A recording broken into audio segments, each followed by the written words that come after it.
You were part of probably one of the craziest college basketball endings in history, where you found your teammate Christian Laettner for that buzzer beater to take down Kentucky in the Elite Eight. I mean, walk us through that moment. How special was that for you in your career?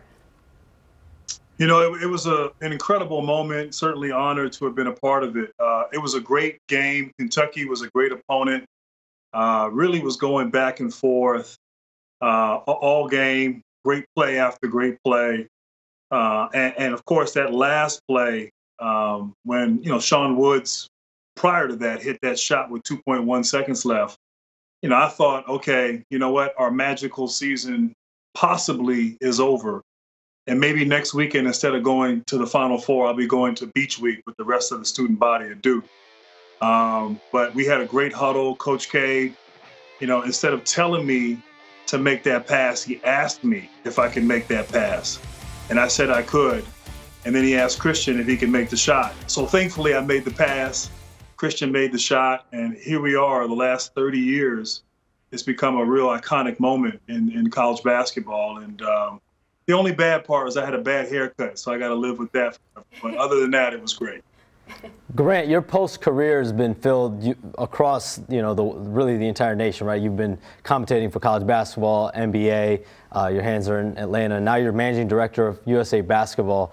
How great of an opportunity was that for you? And also, how have you been able to assess this young crop of up-and-coming players, and who have you kind of got your eyes on possibly next up in USA?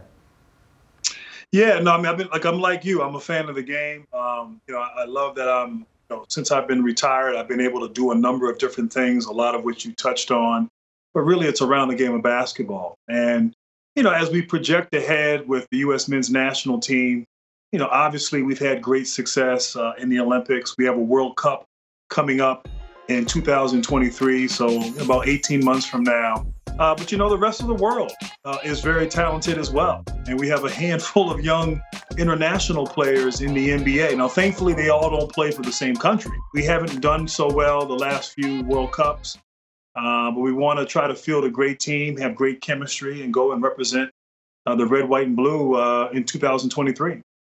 Grant, you just took us into the huddle a second ago and talked about some of those moments that led to that big play that kept your streak going. I know Coach K has given you a ton of advice throughout your career. What advice would you give to Coach K as he transitions out of coaching?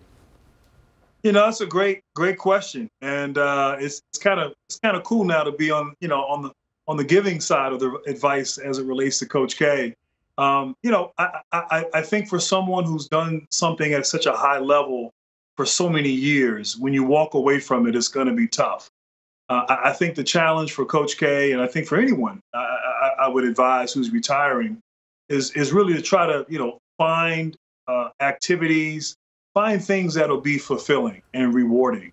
And sometimes you may find them in odd places, in places you never suspect.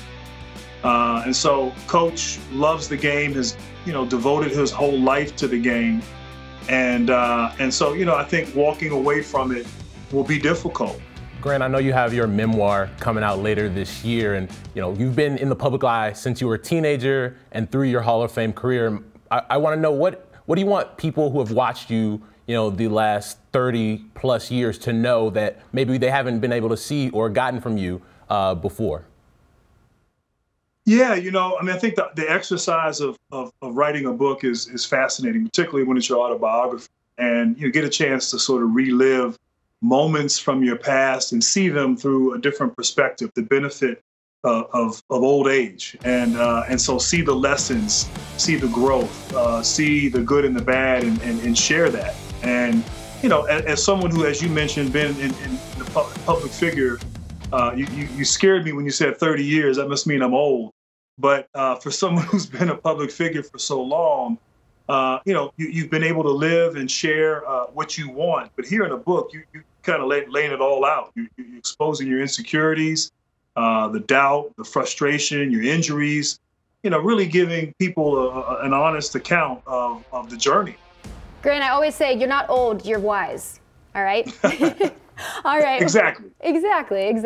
All right, Grant, well, we know you're very busy, so we really appreciate you coming on the show and hanging out with us. Thank you so much. All right. Thanks for having me, guys. I appreciate it.